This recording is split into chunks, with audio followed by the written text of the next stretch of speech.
And welcome to our YouTube channel concept tutorial. तो guys, last class के video में हम लोग पढ़े थे फ्रिक्शंस के बारे में।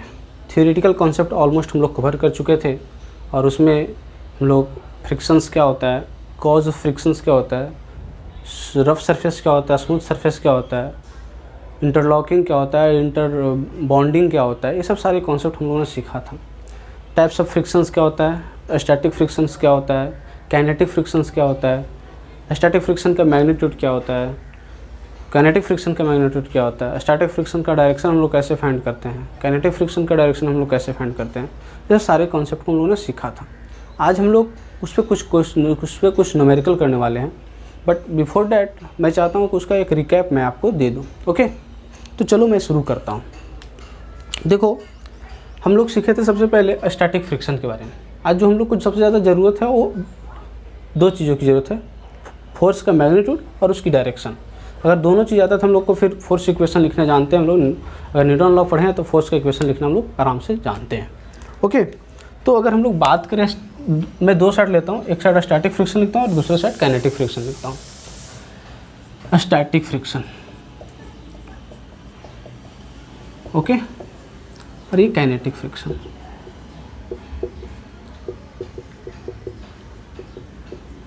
ठीक है। स्टैटिक फ्रिक्शंस कब लगता है भाई? तो स्टैटिक फ्रिक्शंस जब कोई ऑब्जेक्ट रेस्ट में होता है, जब कोई ऑब्जेक्ट रेस्ट में होता है, और you can say when object is not moving, when object is not moving, लिख सकते हैं when object is not moving. ठीक है। इधर कब लगता है? When object is moving, when object is moving. okay, static friction कब लगता है? when object is not moving. static kinetic friction when object is moving, जब ऑब्जेक्ट एक दूसरे ऑब्जेक्ट पे, एक दूसरे प्लेन पे मूव कर रहा है तो वहाँ पे काइनेटिक फ्रिक्शन लगता है, और जब ऑब्जेक्ट किसी दूसरे प्लेन पे रखा हुआ है और वो मूव नहीं कर रहा है तो स्टैटिक फ्रिक्शन लगता है। इसकी मैग्नीट्यूड की अगर बात करें, मैग्नीट्यूड ऑफ स्टैटिक फ्रिक्शन की बात करें तो Fs जो होता है, Fs उसको लिखते हैं mu into N, mu into N, और इसको बोलते हैं Fs max. Mu into N जब होता है तो Fs मैक्स होता है। इधर क्या होता है? Fk होता है mu K into N. Mu के क्या होता है, म्यू क्या होता है? ये होता है coefficient of static friction. Mu के क्या होता है? Coefficient of kinetic friction. यहाँ पे एन होता है नॉर्मल फोर्स और यहाँ पे भी एन होता है normal force. Okay. Direction, direction is opposite to net force. Direction is opposite to net force. इसका डायरेक्शन क्या होता है? Direction is opposite to relative velocity. Relative velocity, relative velocity के अपोजिट में डायरेक्शन होता है काइनेटिक फ्रिक्शन का।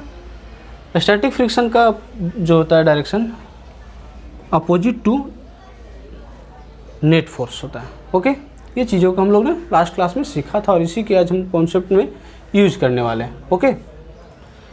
Static friction को एक और बोलते हैं self adjusting force. Self adjusting force, self adjusting force इसलिए बोलते हैं इसको, और इसको सेल्फ एडजस्टिंग फोर्स इसलिए बोलते हैं क्योंकि Fs जो होता है वो less than equal to Fs maximum होता है। मैक्सिमम फोर्स का छोटा ही होता है। और उसको सेल्फ एडजस्टिंग कैसे बोलते हैं उसको भी एक एग्जाम्पल के थ्रू हम लोग बताएंगे। तो स्टैटिक फ्रिक्शन काइनेटिक फ्रिक्शन का जो डिफरेंस आप समझ गए होंगे, उसकी मैग्नीट्यूड क्या होता है और डायरेक्शंस क्या होता है। एक चीज़ और जानते थे कि mu S is always greater than equal to mu K. Mu S जो होता है, कोफिशिएंट ऑफ स्टैटिक फ्रिक्शन जो होता था, वो हर हमेशा या तो बराबर होता था या फिर बड़ा होता था kinetic friction, coefficient of kinetic friction से। ओके, सॉरी, लेस देन होगा ना। ओके, सॉरी, ग्रेटर देन होगा। ओके, तो mu S is always greater than equal to mu K. Understood? चलो, तो ये चीज़ हम लोग जानते थे। आज हम लोग इस पे कुछ क्वेश्चंस करेंगे और इसी क्वेश्चंस को, इस कॉन्सेप्ट को हम लोग क्वेश्चंस में अप्लाई करेंगे, है ना। चलो, तो सबसे पहले हम लोग देखते हैं एक क्वेश्चंस को, है ना।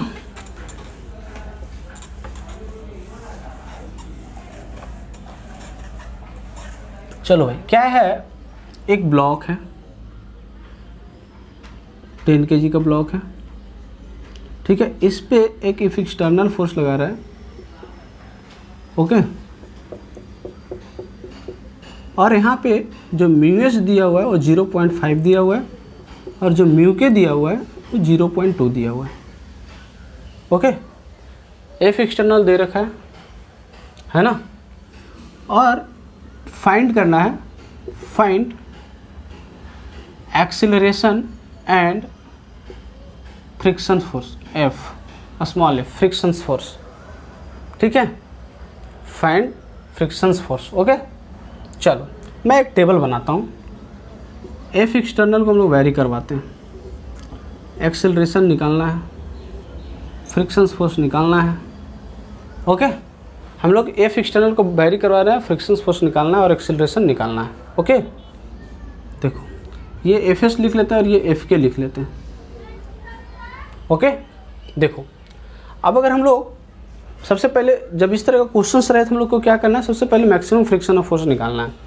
तो Fs मैक्स क्या होगा भाई, Fs मैक्स तो जानते हैं μs इंटू n। n क्या है यहाँ पे, तो n is simply, free body diagram बनाएंगे अगर हम लोग, फ्री बॉडी डायग्राम अगर हम लोग बनाएंगे तो n is simply 10g normal, यानी n is equal to 10g हो जाएगा, दैट इज 100 न्यूटन। अगर n 100 न्यूटन हो गया तो Fs मैक्सिमम कितना हो गया, 50 न्यूटन। Fs कितना हो गया, 50 न्यूटन।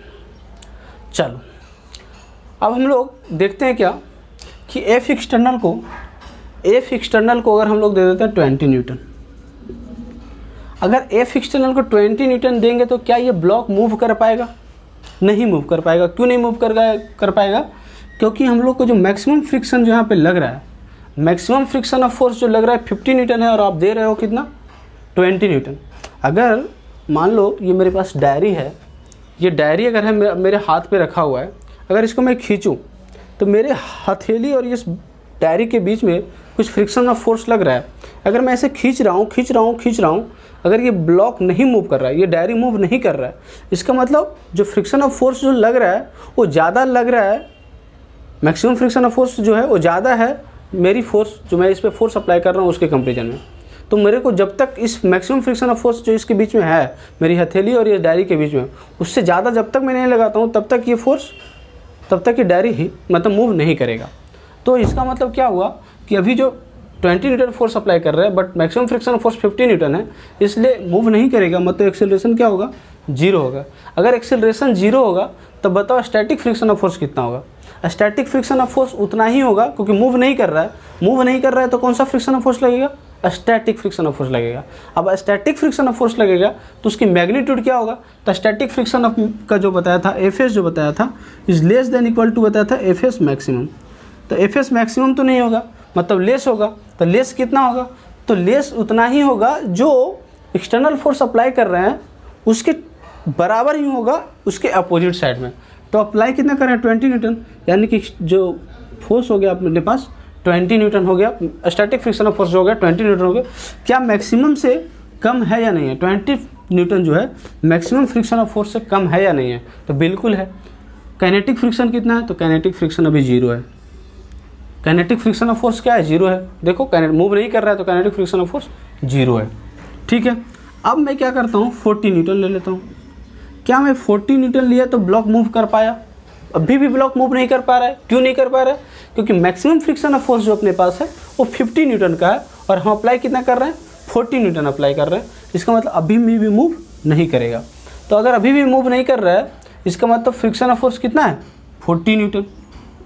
अभी अब तुम बोलोगे सर पहले जब मूव नहीं कर रहा था तो 20 था, और अभी भी मूव नहीं कर रहा था 40 न्यूटन कैसे है। तो अभी 40 न्यूटन फोर्स इसलिए क्योंकि उसके अपोजिट डायरेक्शन में 40 न्यूटन का फोर्स अप्लाई किया जा रहा है। तो इसीलिए तो बोलते हैं कि static friction force is a self adjusting force. Self adjust कर लिया, पहले था 20 तो 20 को एडजस्ट कर रहा था, अब 40 है तो अब 40 को एडजस्ट कर रहा है। तो static friction of force is a self adjusting force, यहाँ से आपको पता चल रहा होगा। अब अगर मैं यहाँ पे 50 अप्लाई कर दूँ, क्या 50 अप्लाई करने से मूव करेगा? अभी भी मूव नहीं करेगा, क्योंकि मैक्सिमम 50 ही है, तो अभी भी मूव नहीं करेगा। लेकिन अब फ्रिक्शन ऑफ फोर्स कितना हो जाएगा? 50 न्यूटन हो जाएगा। 50 न्यूटन क्यों? Self adjusting. जितना एक्सटर्नल फोर्स लगेगा उसके अपोजिट डायरेक्शन में उतना ही फ्रिक्शन फोर्स लगेगा, and that friction force is static friction of force. तो क्या अभी लगेगा काइनेटिक फ्रिक्शन? नहीं, पहले भी नहीं था। ओके, अब मैं अगर यहाँ पे 60 दे दूँ, एक्सटर्नल फोर्स 60 दिया, एक्सटर्नल फोर्स 60 दिया, मैक्सिमम फ्रिक्शन ऑफ फोर्स कितना था? 50 था, दे रहा हूँ कितना? 60। मतलब 50 से मैं ज़्यादा फोर्स दे रहा हूँ, 50 से मैं ज़्यादा फोर्स दे रहा हूँ। इसका मतलब जिसकी टेंडेंसी थी रोकने की, अब रुकेगा नहीं, अब ब्लॉक मूव करना शुरू करेगा। अब ब्लॉक अगर मूव करना शुरू करेगा तो कौन सा फोर्स लगेगा? काइनेटिक फोर्स लगेगा। काइनेटिक फ्रिक्शन ऑफ फोर्स कितना होता था? एफ के is mu K into N. Mu के कितना है भाई? 0.2 इंटू एन कितना है भाई? एन कितना है? एन अपने पास था, एन अपने पास था, बट एन अपने पास निकाला था ना, N is 100। Okay, N is 100, इसका मतलब कितना हो गया? 50 न्यूटन। इसका मतलब कितना हो गया? Sorry 10 20 Newton. इसका मतलब कितना न्यूटन हो गया? अब हम लोग के पास अपना एफ के कितना आ गया? 20 न्यूटन फ्रिक्शन फोर्स आ गया। तो अब फ्रिक्शन फोर्स स्टैटिक नहीं रहा, अब हो गया 20 Newton kinetic friction force. Static friction force 0 हो गया। अब स्टैटिक रुका ही नहीं तो 0 हो गया। अब एक्सीलरेशन क्या होगा? तो एक्सीलरेशन के लिए क्या लिखते हैं? F net. तो एफ नेट क्या लिखेंगे? एफ एक्सटर्नल माइनस एफ के, होगा ना? एफ एक्सटर्नल लग रहा था, फ्रिक्शन फोर्स बैक साइड लगना शुरू हो जाएगा। तो एफ के कितना होगा? तो 60 minus 20 that is 40। Okay, 60 minus 20 that is 40, and acceleration is force by mass. Mass कितना है भाई? 10 that is 4 metre per second square. इसका मतलब एक्सेलरेशन क्या हो जाएगा? 4 metre per second square. Similarly अब फोर्स बढ़ाते जाएंगे, एक्सेलरेशन बढ़ते जाएगा, फोर्स बढ़ाते जाएंगे, एक्सेलरेशन बढ़ते जाएगा, और काइनेटिक फ्रिक्शन ऑफ फोर्स अब कांस्टेंट हो जाएगा। काइनेटिक फ्रिक्शन ऑफ फोर्स अब कांस्टेंट हो जाएगा, हर हमेशा 20 न्यूटन ही लगेगा। यहाँ पे जो स्टैटिक फ्रिक्शन ऑफ फोर्स था, जैसे जैसे आप फोर्स को बढ़ा रहे थे स्टैटिक फ्रिक्शन ऑफ फोर्स भी बढ़ रहा था, बट अब kinetic friction of force constant हो जाएगा। फॉर एग्जांपल देख लो, जैसे मैं यहाँ पे मान लो 80 अप्लाई किया, 80 अप्लाई किया, फ्रिक्शन ऑफ फोर्स कितना हो जाएगा? F K into mu K into N. Mu K into N is constant that is 20 newton. यहाँ भी सेम था, यहाँ पे भी 20 हो जाएगा। अब यहाँ पे एक्सीलरेशन क्या हो जाएगा? तो 80 minus 20 that is 60, 60 by 10 that is 6 metre per second square. तो अब समझ में आया कि स्टैटिक फ्रिक्शन ऑफ फोर्स को हम लोग क्यों कहते हैं सेल्फ एडजस्टिंग फोर्स। तो इसको जल्दी से आप लोग लिख लो।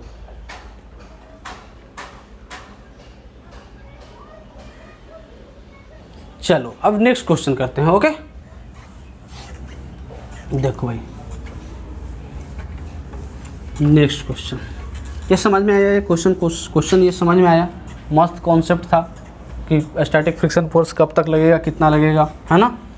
सेल्फ एडजस्टिंग फोर्स है।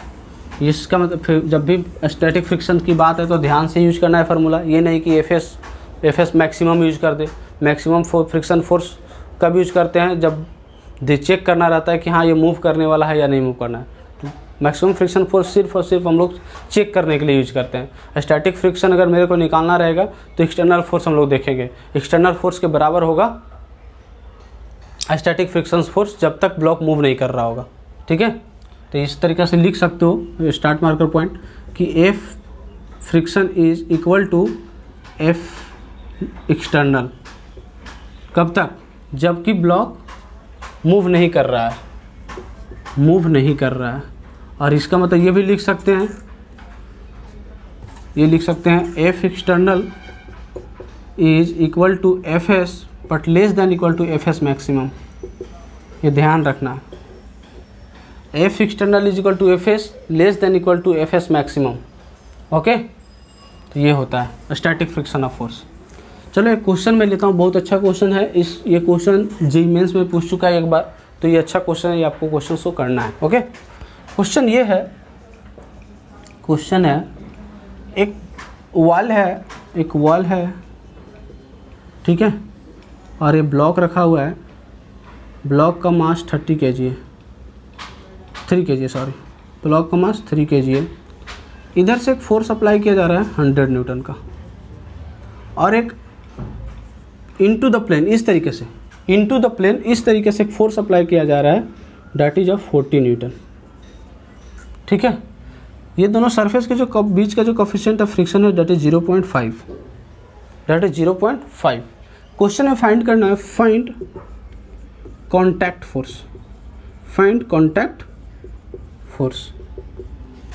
फोर्स क्या होगा। ये into the plane 40 newton apply हो रहा है, इधर 100 और 3 kg मास का है। कोफिशिएंट ऑफ फ्रिक्शन जो दे रखा है 0.5 दे रखा है। तो बोल रहा है find contact force when this is in equilibrium. Find contact force when object is in equilibrium.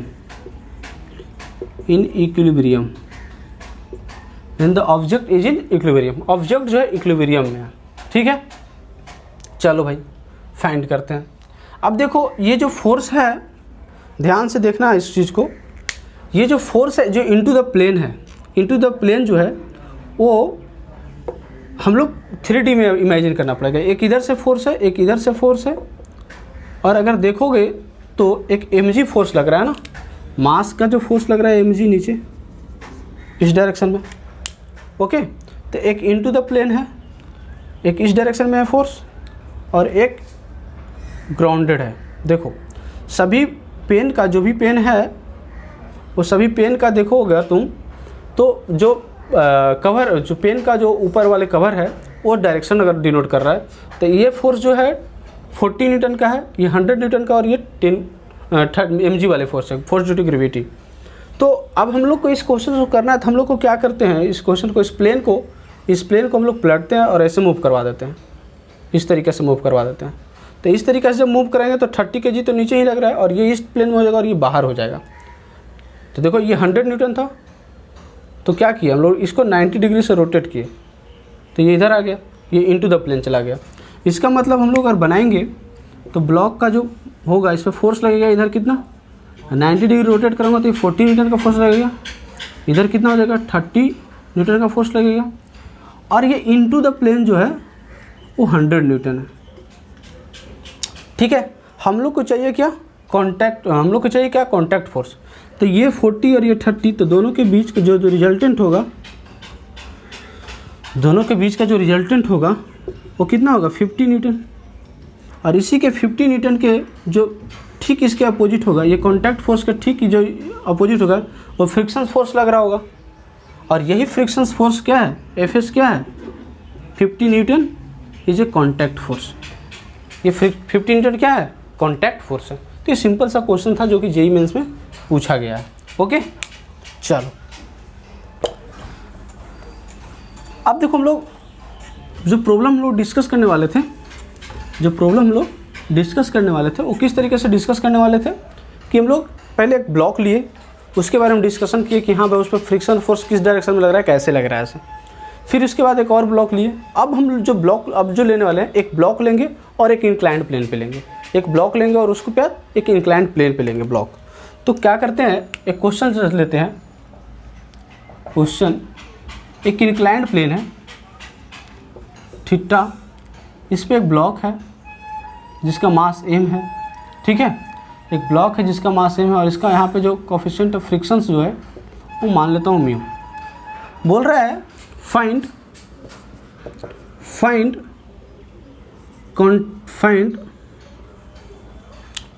Change in contact force when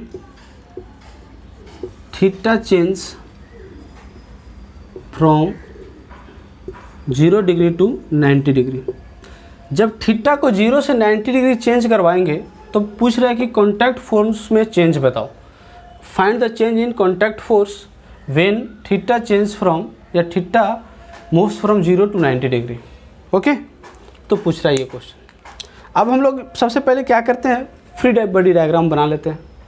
तो फ्री बॉडी डायग्राम बनाने के लिए क्या करेंगे, एक ब्लॉक लिए, तो एक यहाँ पे ही लग रहा था mg, ठीक है, तो ये थीटा हो जाएगा, ये हो जाएगा mg cos थीटा, और ये हो जाएगा क्या, mg sin थीटा। ये हो जाएगा नॉर्मल फोर्स, और इस साइड में जो होगा फ्रिक्शन फोर्स होगा Fl। ओके, अब देखो अगर ब्लॉक मूव नहीं कर रहा है, अगर ब्लॉक मूव नहीं कर रहा है, ब्लॉक अगर रेस्ट पे है, इसका मतलब कि ब्लॉक अगर रेस्ट पे है, इसका मतलब कि n is equal to M G हो जाए, mg cos थीटा हो जाएगा, n is equal to mg cos theta हो जाएगा, और Fs इज इक्वल टू क्या हो जाएगा, mg sin थीटा हो जाएगा। Fs इज इक्वल टू क्या हो जाएगा, mg sin थीटा हो जाएगा, ठीक है, Fs is equal to mg sin theta हो जाएगा। तो tan theta is equal to क्या लिखेंगे, tan theta is equal to mu, tan theta is equal to mu, और theta is equal to tan inverse of mu. जब theta less than tan inverse of mu रहेगा तो ये वाला condition follow करेगा, tan theta is equal to mu, theta is equal to tan inverse of mu, और theta is less than tan inverse mu के लिए ये कंडीशन सेटिस्फाई करेगा। तो कॉन्टैक्ट फोर्स क्या होता है, Fc होता है, जो वो होता है क्या, n का स्क्वायर प्लस Fs का स्क्वायर। तो n का स्क्वायर प्लस Fs का स्क्वायर करोगे तो mg cos थीटा का square plus mg sin theta का स्क्वायर। ओके, तो यहाँ से जब तुम देखोगे तो क्या हो जाएगा, cos square theta plus sin square theta that is mg का स्क्वायर हो जाएगा, एंड दिस इज mg। मतलब कि जो कांटेक्ट फोर्स जो आ रहा है वो कांस्टेंट आ रहा है, थीटा को इंक्रीज करने पे भी कांटेक्ट फोर्स जो आ रहा है कांस्टेंट आ रहा है, लेकिन कब तक आ रहा है, थीटा जब लेस देन है tan इनवर्स ऑफ म्यू तक। मतलब थीटा जब less than tan inverse of mu है तो कांटेक्ट फोर्स क्या आ रहा है, कांस्टेंट आ रहा है। लेकिन अगर थीटा ग्रेटर देन अगर मैं कर दूं, थीटा अगर मैं ग्रेटर देन कर दूं, अगर थीटा ग्रेटर देन कर दे, थीटा अगर greater than tan inverse of mu कर दे तो क्या होगा, थीटा अगर greater than tan inverse of mu होगा तो उस कंडीशन में हम लोग क्या लिखेंगे कि Fs जो होगा म्यू इंटू n हो जाएगा। n क्या है अपने पास, mg cos थीटा, यानी Fs is equal to mu mg cos theta. Fs is equal to क्या हो जाएगा, म्यू mg cos थीटा, और n क्या है, mg cos थीटा। इसलिए Fc क्या हो जाएगा, जो कांटेक्ट फोर्स होगा Fc क्या हो जाएगा, n का स्क्वायर प्लस Fs का स्क्वायर, यानी कि n क्या है अपने पास पड़ा हुआ, n is mg cos theta, तो mg cos थीटा का स्क्वायर प्लस Fs क्या है अपने पास, Fs इज यार म्यू mg cos थीटा, तो म्यू mg cos थीटा का स्क्वायर। तो यहाँ से हो जाएगा क्या, mg cos theta under root over 1 plus mu square. अब देखो थीटा को कि चेंज हो रहा है, थीटा को बढ़ा रहा है, थीटा का वैल्यू बढ़ रहा है, तो थीटा को जब इंक्रीज करेंगे, थीटा को जब हम इंक्रीज करेंगे तो cos थीटा का वैल्यू क्या होगा, डिक्रीज होगा। जब थीटा की वैल्यू इंक्रीज करेंगे तो cos थीटा का वैल्यू डिक्रीज होगा। अगर cos थीटा का वैल्यू डिक्रीज होगा मतलब कि Fc डिक्रीज होगा, Fc डिक्रीज होगा।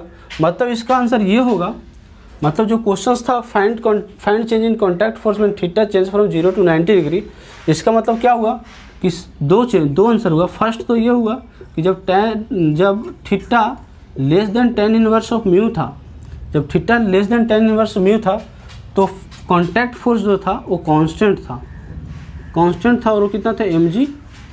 और जब थीटा ग्रेटर देन हो गया tan इनवर्स ऑफ म्यू तो उस केस में क्या हुआ, जब theta greater than tan inverse of mu हो गया तो Fc क्या हो गया, Fc decreases by increasing the angles from 0 to 90 degree. Okay, तो ये एक अच्छा क्वेश्चन था कि थीटा को चेंज करने से काइनेटिक फ्रिक्शन और स्टैटिक फ्रिक्शंस काइनेटिक फ्रिक्शंस में क्या फ़र्क पड़ रहा था, और सॉरी कॉन्टैक्ट फोर्स में क्या फ़र्क पड़ रहा था। एक बहुत अच्छा क्वेश्चन था, इस तरह का क्वेश्चन मतलब जी एडवांस में पूछा गया है एक बार, है ना, इसलिए मैं इस क्वेश्चन को लिया था। Okay, very good.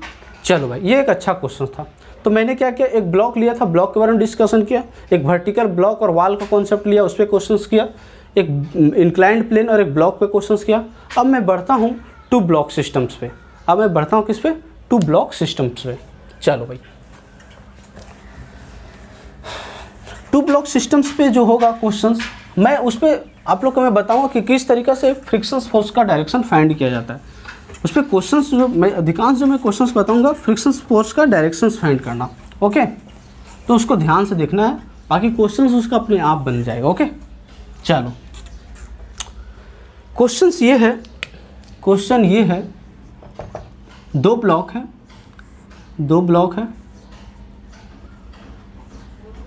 Block A and block B, ठीक है, ग्राउंड पे रखा हुआ है। इसको इधर दे दिया है 10 मीटर पर सेकेंड वेलोसिटी और इसको इधर ही दिया है 5 metre per second velocity. Okay, find direction of kinetic friction, find direction of kinetic frictions on both block, पूछ रहा है कि find direction of kinetic friction on both block. तो ध्यान से देखा जाए भाई, अब ब्लॉक ए है और ब्लॉक बी है। ओके, हम लोग जब भी काइनेटिक फ्रिक्शंस का डायरेक्शन फाइंड करते हैं, तो मैं बताया था कि रिलेटिव वेलोसिटी फाइंड करना है। जिस ब्लॉक पे हम लोग को काइनेटिक फ्रिक्शन फाइंड करना है, उस ब्लॉक का वेलोसिटी फाइंड करना है with respect to other block.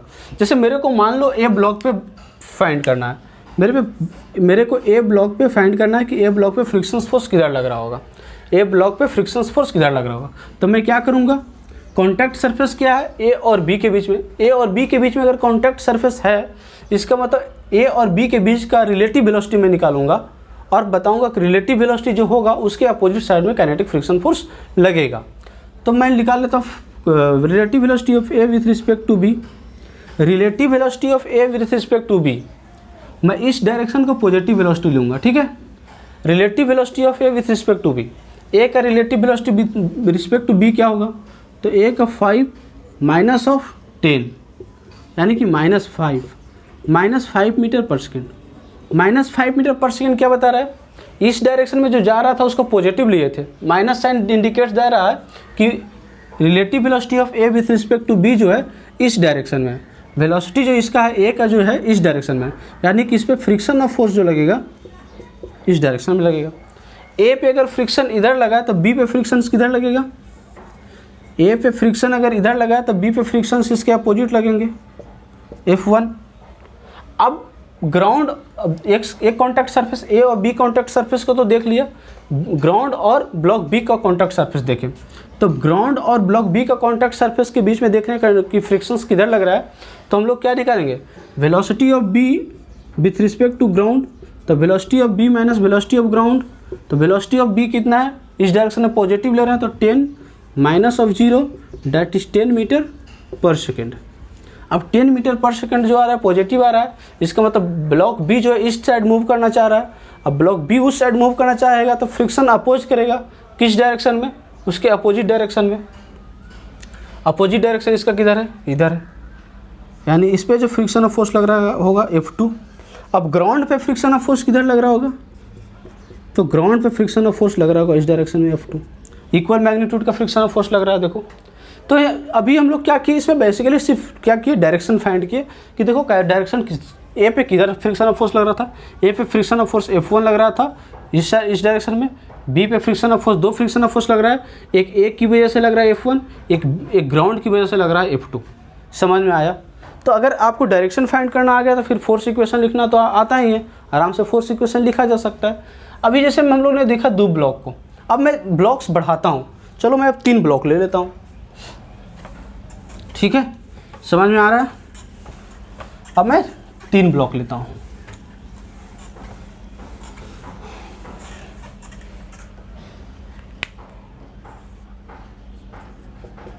ठीक है। ए बी एंड सी, ये 3 ब्लॉक हैं। इसको मैं ऐसा करता हूँ, इधर 10 मीटर पर सेकंड ले लेता हूँ, इसका इधर ले लेता हूँ 10 मीटर पर सेकंड, और इसका ये साइड में ले लेता हूँ 5 मीटर पर second.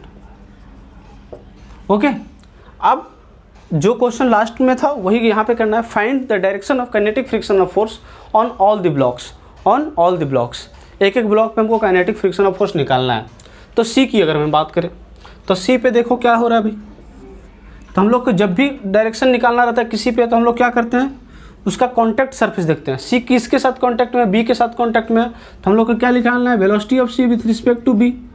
Velocity of C with respect to B, जो उसका डायरेक्शन होगा उसके अपोजिट डायरेक्शन में फोर्स निकलेगा। तो वेलोसिटी ऑफ सी कितना है भाई, -5। हम लोग इस डायरेक्शन में पॉजिटिव ले रहे हैं, -5। एंड वेलोसिटी ऑफ बी कितना है, तो -10, यानी कि -15 metre per second. Minus direction क्या बता रहा है भाई, -15 मीटर पर सेकेंड। यहाँ पे माइनस डायरेक्शन ये बता रहा है कि जो ब्लॉक जो है इधर ना जा रहा है, इधर जा रहा है।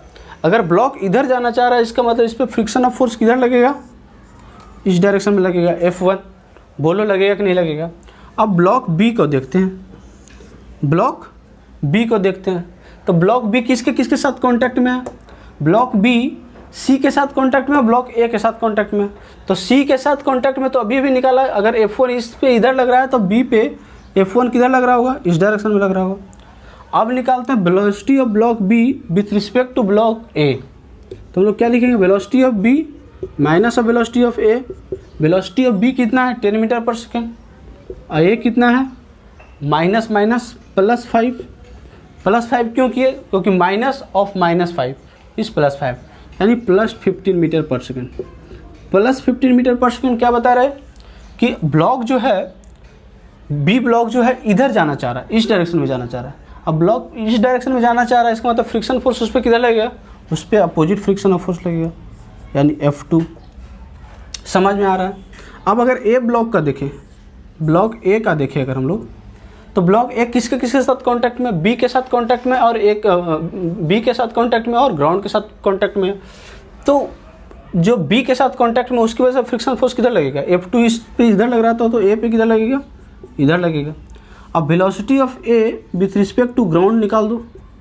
Velocity of A with respect to ground क्या हो जाएगा, वेलोसिटी ऑफ ए कितना है, -10 metre per second, and ground is 0, that is -10 metre per second. -10 metre per second बता रहा है कि ब्लॉक जो है इधर जाना चाह रहा है। अगर ब्लॉक इस डायरेक्शन में जाना चाह रहा है, इसका मतलब इसमें फ्रिक्शन ऑफ फोर्स इधर लगेगा, इसमें फ्रिक्शन ऑफ फोर्स इधर लगेगा, F3। और ग्राउंड पे फ्रिक्शन ऑफ फोर्स किधर लगेगा, तो ग्राउंड पे जो फ्रिक्शन ऑफ फोर्स लगेगा वो इस डायरेक्शन में लगेगा, F3। बोलो लगेगा कि नहीं लगेगा, बिल्कुल लगेगा। तो ये 3 ब्लॉक सिस्टम का आपको समझ में आ गया। ओके, समझ में आया कि नहीं आया। अब देखो, सिर्फ हम लोग क्या बता रहे थे कि फ्रिक्शन फोर्स का डायरेक्शन फाइंड करना आना चाहिए। जिसको भी फ्रिक्शन फोर्स का डायरेक्शन फाइंड करना आ गया, बस फिर क्वेश्चन तो हो गया, फिर क्वेश्चंस में तो कोई प्रॉब्लम है नहीं। Friction force direct mu K into N, mu के दिया रहेगा क्वेश्चन में, और एन आपको निकाल लोगे आराम से फर्स्ट इक्वेशन लिख के। तो फिर इस पर कुछ फिर क्वेश्चन में कोई दम रहता नहीं है। ओके, अब मैं इस क्वेश्चन को थोड़ा सा ट्विस्ट करता हूँ, और मैं ये करता हूँ कि ये जो 5 मीटर पर सेकेंड है वो मैं मान लेता हूँ कि इधर है 10 मीटर पर सेकेंड। ठीक है, अब निकालना है, सेम क्वेश्चन करना है 10 मीटर पर सेकेंड पे। तो क्या करेंगे भाई, देखो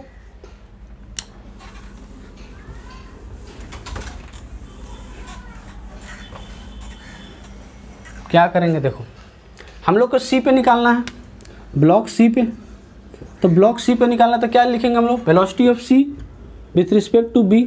तो 10 - 10 is 0 metre per second. 10 - 10 is 0। इसका मतलब बी और सी के बीच में कुछ वेलोसिटी है नहीं, मतलब रुका हुआ है, रेस्ट पे है। जब रेस्ट पे है तो क्या काइनेटिक फ्रिक्शन लगेगा, नहीं लगेगा। अब काइनेटिक फ्रिक्शन नहीं लगेगा मतलब दोनों साथ साथ जाएंगे, दोनों साथ साथ जाएंगे। ओके, इसके मतलब इस पर कोई काइनेटिक फ्रिक्शन ऑफ फोर्स नहीं लग रहा है, यानी कि सी और बी दोनों साथ साथ जाएंगे। दोनों साथ साथ जाएंगे मतलब दोनों रुका हुआ है, दोनों के बीच में maximum static friction of force लग रहा है, दोनों के बीच में maximum static friction of force लग रहा है। ठीक है, ओके, चलो यानी कि सी और, इसलिए इस क्वेश्चन को लिया क्योंकि सी और बी दोनों एक साथ मूव कर रहे हैं, मतलब मैक्सिमम स्टैटिक फ्रिक्शन फोर्स लग रहा है, मैक्सिमम स्टैटिक फ्रिक्शन फोर्स लग रहा है, काइनेटिक फ्रिक्शन फोर्स नहीं लगेगा, इसका मतलब दोनों साथ साथ जाएगा। तो ये बी हो गया। आप बी और ए के बीच में देखो, तो बी और ए के बीच में जाएगा, अब दोनों साथ साथ जाएगा तो 10 मीटर पर सेकंड से इधर जाएगा, तो velocity of B with respect to A, तो 10 माइनस इसके इस साइड तो प्लस 10 यानी 20 मीटर पर सेकंड, प्लस 20 मीटर पर सेकंड। इसका मतलब क्या हुआ, प्लस 20 मीटर पर सेकंड मतलब ये इधर जाना चाह रहा है, यानी इस पर फ्रिक्शन ऑफ फोर्स किधर लगेगा, अगर ये इधर जाना चाह रहा है इसका मतलब इस पर फ्रिक्शन ऑफ फोर्स पीछे की ओर लगेगा, और ये कितना लगेगा F1 मान लो। ए पे कितना लगेगा, तो ए पे क्या हो जाएगा, ए पे लिख लेंगे, इस पे लगेगा F1 पहले, और ग्राउंड की वजह से क्या लिखेंगे, तो velocity of A with respect to ground, तो velocity of A minus velocity of ground कर देंगे। बोलो, तो वेलोसिटी ऑफ ए कितना है अपने मालूम, -10, और वेलोसिटी ऑफ ग्राउंड इज 0। -10 करने का मतलब ब्लॉक इधर जाना चाह रहा है, इसका मतलब इस पर फ्रिक्शन ऑफ फोर्स किधर लगेगा, F2 इधर लगेगा, और ग्राउंड पे फ्रिक्शन ऑफ फोर्स किधर लगेगा, इधर लगेगा। क्या ये कॉन्सेप्ट समझ में आया कि नहीं आया? तो मैं static friction of force, kinetic friction of force को क्वेश्चंस लेकर सभी की डायरेक्शन फाइंड करना सिखाया, और फोर्स इक्वेशन लिखना आता ही है, तो फिर आराम से क्वेश्चन इस पर किया जा सकता है। तो आज की क्लास में यहीं पे स्टॉप करता हूँ, फिर अगले क्लास में मिलते हैं, तब तक के लिए टाटा एंड बाय बाय।